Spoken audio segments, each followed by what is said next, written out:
The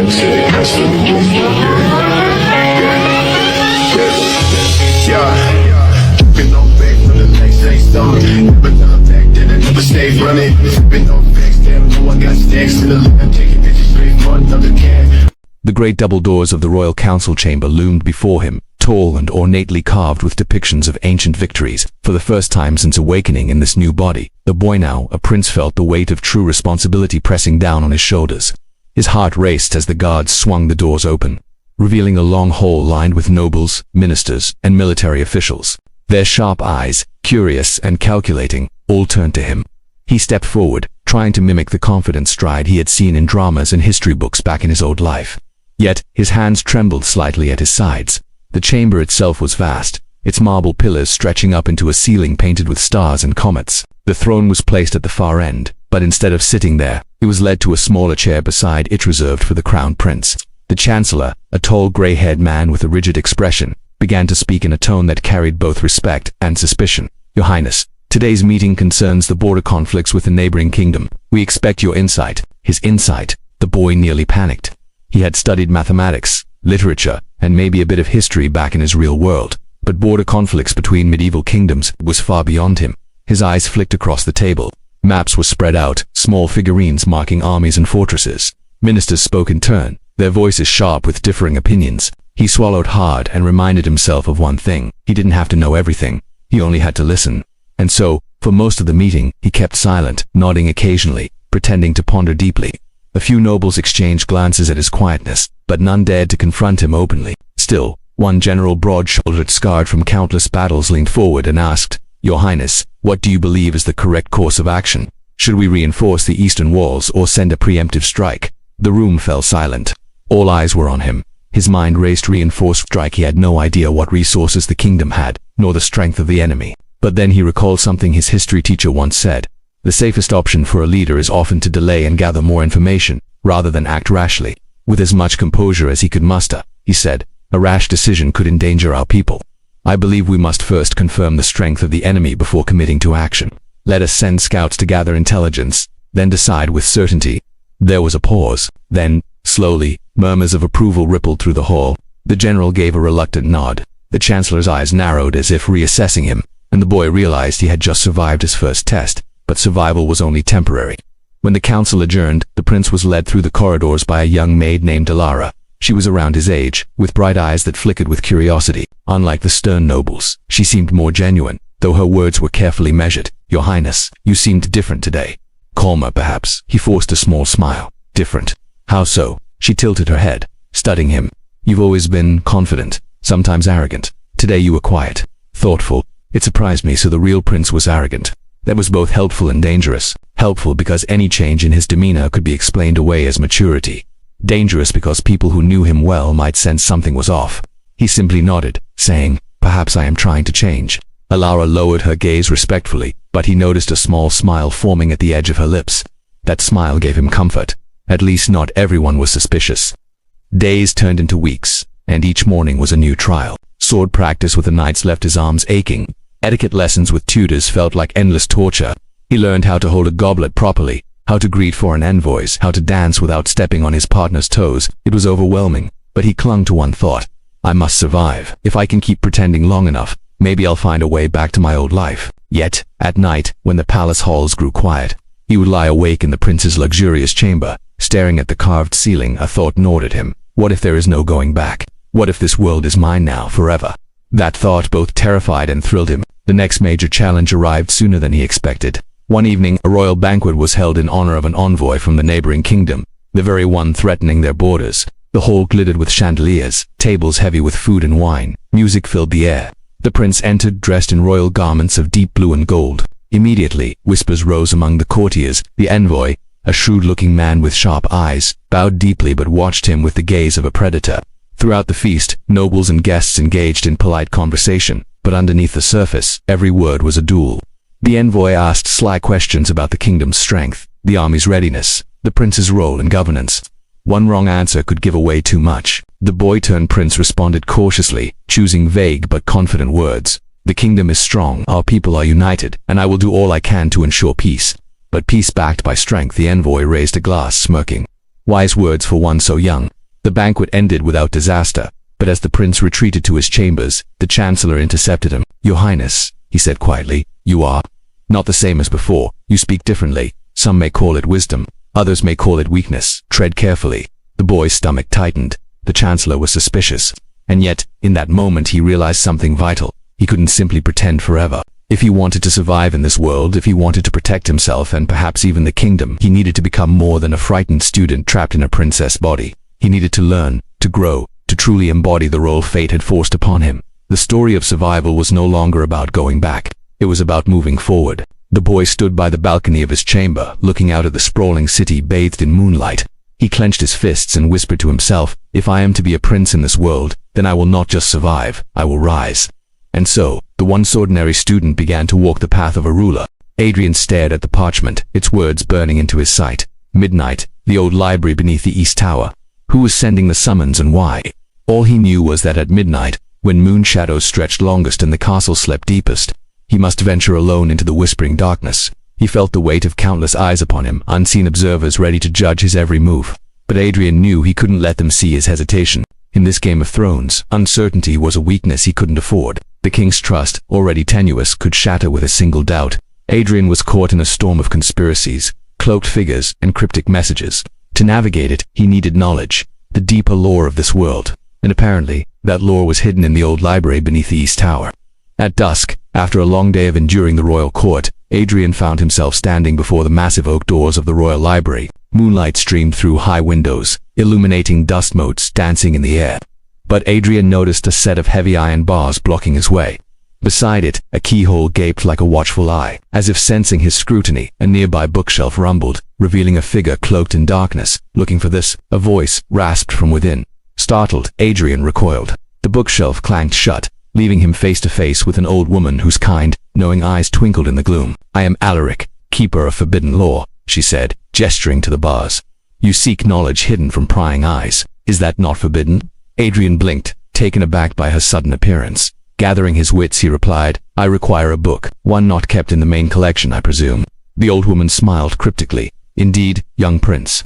Some histories are best left buried." Adrian couldn't help but notice the glint of amusement in her eyes. Clearly she knew more than she was letting on. Suspicion warred with desperation inside him. He needed the king's trust, but winning it without knowledge of this world's history seemed impossible. He decided to play his hand cautiously. "If you possess what I need, surely you understand why I must have it." Alaric chuckled, a dry, rustling sound. "A bargain, young prince. You seek knowledge. I require your aid in retrieving an item from the restricted stacks. Will you agree?" The old woman leaned closer, her voice dropping to a conspiratorial whisper. "It is a grimoire bound in human skin, containing spells best left undisturbed. If you bring it to me, you shall have access to any book in my domain." Adrian weighed his options. It was a risky gamble, but he had little choice. "Agreed," he said, meeting her gaze. So began Adrian's initiation into the hidden lore of Earthia. As the moon climbed higher in the velvet sky, the old woman led him through a labyrinth of shelves and corridors, each turn deepening the oppressive silence. Finally, they arrived before a massive iron-studded oak door. Arcane symbols glowed faintly on its surface, pulsing with latent power. "Here it is," Alaric rasped, consulting an ancient map. "But be warned, the grimoire is guarded. If discovered, we have less than a minute to retrieve it before the wards seal the chamber." Inside, a musty chill hung heavy, broken only by the rhythmic drip of unseen water. Torches mounted on the walls sputtered, casting flickering shadows that danced menacingly among the bookshelves. And there in the center, resting on a pedestal, lay the grimoire, its leather cover etched with disturbing sigils. As Adrian approached, the air grew charged with energy. Before he could reach it, however, a skeletal figure coalesced from the shadows, its empty sockets boring into him. "So, intruders seek forbidden lore," it rasped, its voice echoing eerily. "Then you shall join the countless souls trapped within these walls." Before Adrian could react, the specter lunged. Though it lacked flesh and blood, its attack held deadly intent. Fearing it might drain his life force, Adrian summoned every ounce of strength, slamming his shoulder into the creature, sending it reeling backward. The grimoire trembled on its pedestal, but remained just out of reach. Breathing heavily, Adrian formulated a plan. Knowing brute force wouldn't suffice, he pulled away, forcing himself to appear calm. "Wait," he called out, hoping to catch the ghost off guard. "There is more to existence than this endless torment. Listen to me." Intrigued, the specter paused, its ethereal form wavering. Hope surged within Adrian. Perhaps there was a way to help this lost soul find peace. "Tell me," he pressed gently, "what binds you to this place? What unfinished business keeps you here?" The specter wavered, its form flickering like a dying ember. "I seek the grimoire," it whispered, its voice filled with longing. "It holds the key to my release. But alas, it is beyond my grasp." Understanding dawned on Adrian. The ghost wasn't guarding the book, it was trapped by its power and desperately sought to free itself. "Then let me help you," Adrian offered, extending a hand. Hesitantly, the spectre reached out, its cold fingers passing through his as though he were a phantom. "But how?" "I am naught but a wisp of memory," it replied, its tone laced with despair. "You possess the living essence they seek," Adrian realized suddenly. "Let me bind your consciousness to you.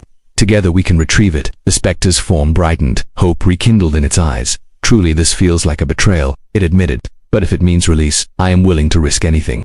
With renewed determination, Adrian channeled his energy, reaching out with all his might. "Come," he beckoned, feeling the connection form between them. "Together we can break free." The ghost flowed into him, merging their wills, becoming one being. Adrian gasped as memories flooded his mind, overwhelming and strange. Then, with a surge of adrenaline, he lunged for the grimoire, ripping it from its pedestal. The world spun as the spectre screamed in triumph.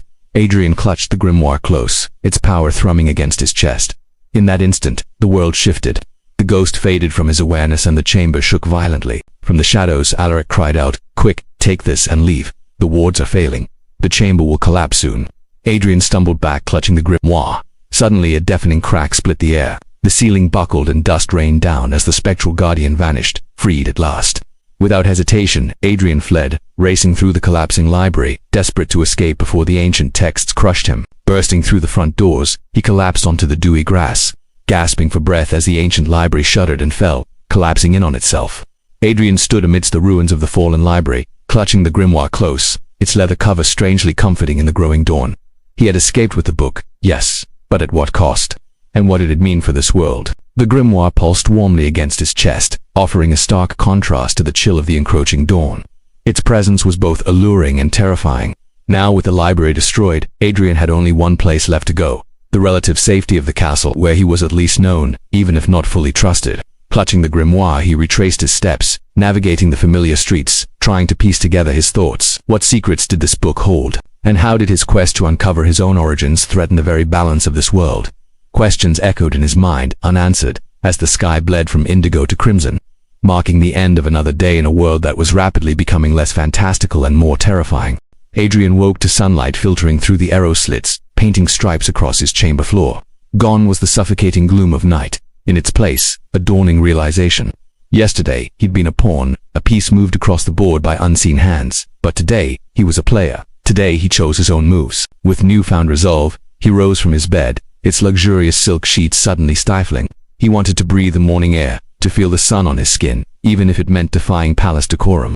Dressing in a manner that was both regal and inconspicuous, Adrian left his chambers before the royal groom arrived. The palace gardens were a sanctuary of tranquility amidst the looming stones. Birds sang, fountains sparkled, and flowers exhaled their fragrance upon the breeze. But Adrian found no solace in the beauty. His thoughts raced, fueled by yesterday's revelations and a pendant hidden beneath his tunic. What did it mean to be a dreamwalker? Could he return home? How much of his past life remained, if anything? Had his skills and memories been purged along with his identity? Questions echoed in his mind unanswered. Suddenly, a figure emerged from behind a flowering shrubbery. Princess Iolanthe, Adrian recognized. The usual finery was replaced by riding clothes, her golden hair braided, her cheeks flushed as though from a brisk ride. Surprise flickered across her face at the sight of him. Then, a quick smile, radiant as ever. "Good morrow, Adrian," she greeted, tilting her head. "A fine morning for a ride through the lower gardens, don't you think?" Adrian managed a weak smile. He had known her since childhood, had courted her before his departure for Earth, though his feelings had been more friendship than love. Now, looking at her vibrant spirit, he wondered if he'd missed something profound, a connection severed by his years away. "Actually," he replied, hoping his weariness was not too evident, "I was hoping for a less crowded path." Iolanthe raised an eyebrow. "And what path is that?" she asked, tilting her chin up at him, as though daring him to suggest a more secluded route. "Perhaps the upper western gardens," Adrian ventured, gesturing toward the tallest section of the palace wall. "It's a good distance from prying eyes." Yolan shrugged, her grin widening.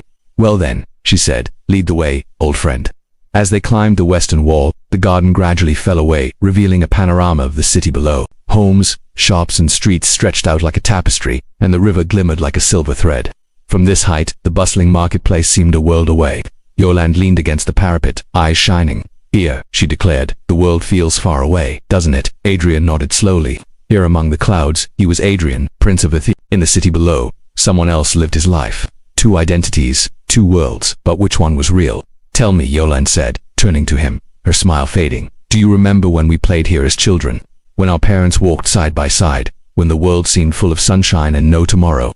A pang of longing shot through Adrian. He did remember those days. Those halcyon days when his father was still alive, when his mother was the revered queen, when he himself was a smiling child free of world-spanning destinies. How could I forget? He whispered, more to himself than to her.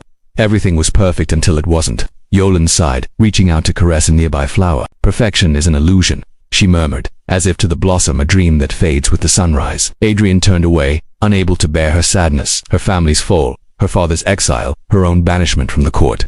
His heart ached for her, though he knew his own troubles ran deeper. But how could he explain that when he tried to share his burden? Yolande merely laughed. Are you still troubled by dreams of another world? She asked, turning back to him, a teasing lilt in her voice. Of a place where people drive chariots made of iron and the skies filled with roaring beasts of prey. Adrian stared at her, disbelief and a hint of awe in his eyes. How do you know? He breathed. About the cars and the planes. Yolande nodded, her grin returning. Is that not where you've been hiding all this time? Not in this world, but in another. Adrian shook his head, a wild notion taking root in his mind. Had he spoken of his past life in his sleep? Had Yolande witnessed fragments of his other existence? The thought both terrified and intrigued him. This was uncharted territory, a realm where magic and dreams intertwined. He was tempted, yet wary. I need your help, he finally said, meeting her gaze directly. Help? Yolande tilted her head, her expression suddenly grave. Tell me, she whispered, what is it you seek? Adrian hesitated. Should he confide in her? Trust her with his fractured memories and the cryptic warnings of the cloaked stranger, or should he tread this path alone, the safety of secrecy warred with the need for guidance?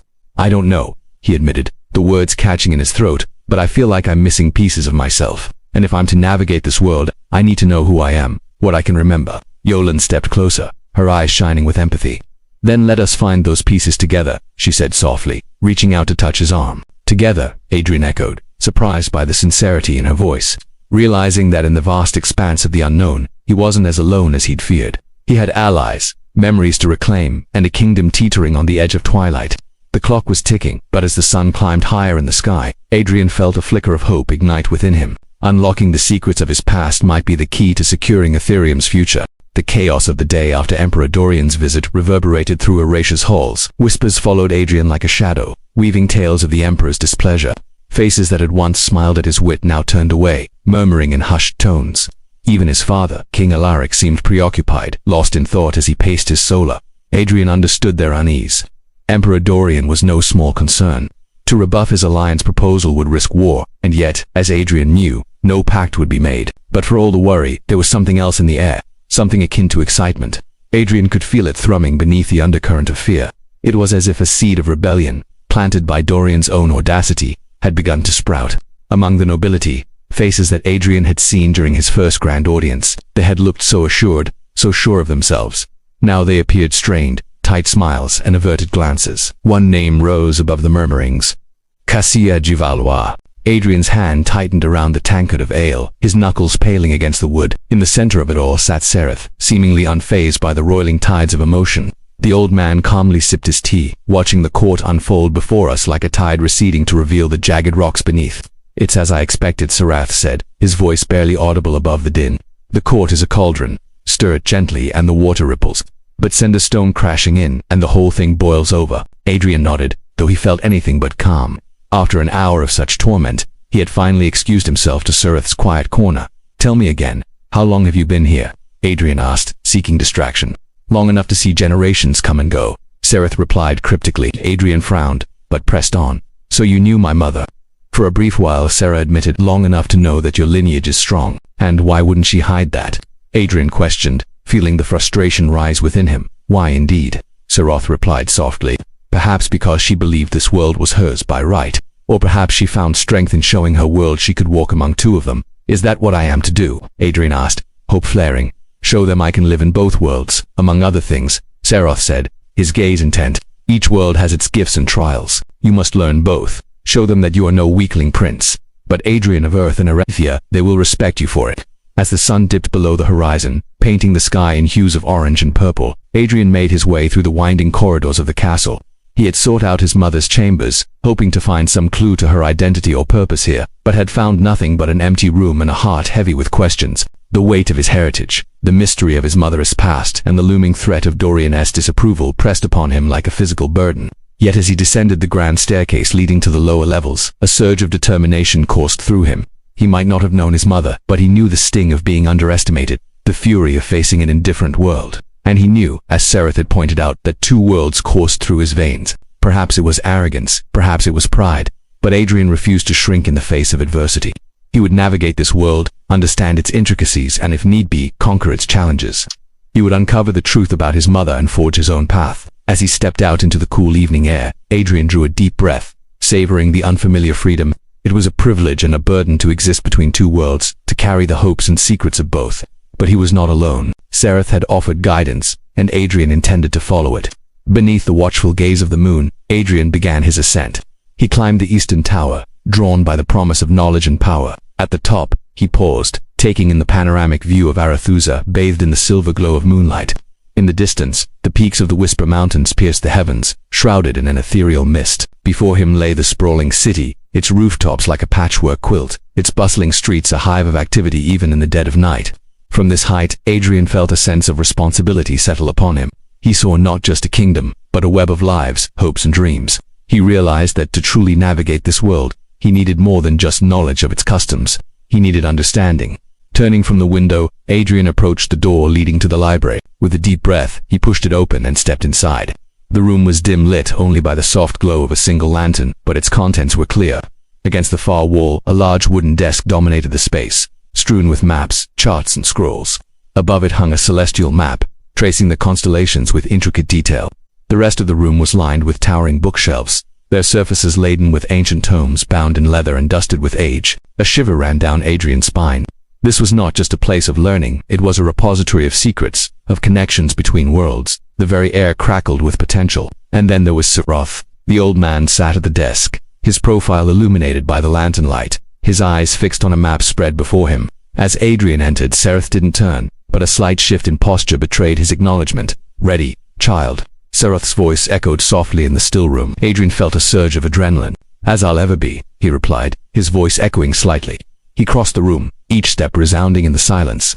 Stopping beside the desk, he peered at the map, tracing its lines with his finger. It wasn't just a geographical representation. Each line, each curve pulsed with arcane energy. "The ley lines," Adrian whispered, recognizing the pattern from his studies. These invisible pathways connected places of power across the continent, channeling raw magical energy. Sereth inclined his head, a hint of a smile gracing his lips. "Indeed, they weave the fabric of magic in Arathia, much as rivers carve a path through stone. And just as rivers can be harnessed for power, so too can these lines be manipulated." Adrian frowned, sensing the underlying significance. "Manipulated how?" "To amplify magic," Sereth said softly. "Or to bind it. See that tower?" He gestured towards a marked point on the map. "There, where the lines converge, magic is at its most potent. And there, beneath that convergence, lies a well of pure magical energy." Adrian stared at the spot, his mind racing. "Are you saying we can tap into that magic?" "Indeed," Sereth replied, his voice barely a whisper. "And with it, Adrian, you will discover the full extent of your abilities." The old man's words hung in the air, laden with unspoken promise and peril.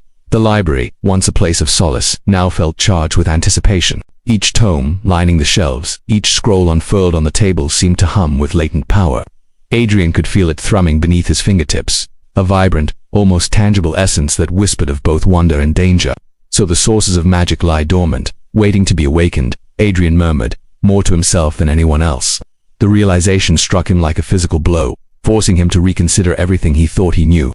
Magic wasn't just a force to be wielded in grand displays of power. It was woven into the very fabric of this world, coursing through ley lines, surging in ancient wells. And now he, Adrian, stood on the precipice of harnessing it.